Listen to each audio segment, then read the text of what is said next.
देखते होता हमारे उड़हिया बैठी के पिपरा के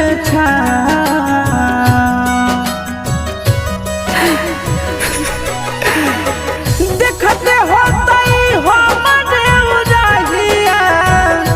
बैठी के पिपरा के रुक रुक रुक अरे टरेनिया रुक रुक रुक रे टरेनिया ले ले चल जनुआ के गाँव रुक रुक रुक रे टरेनिया।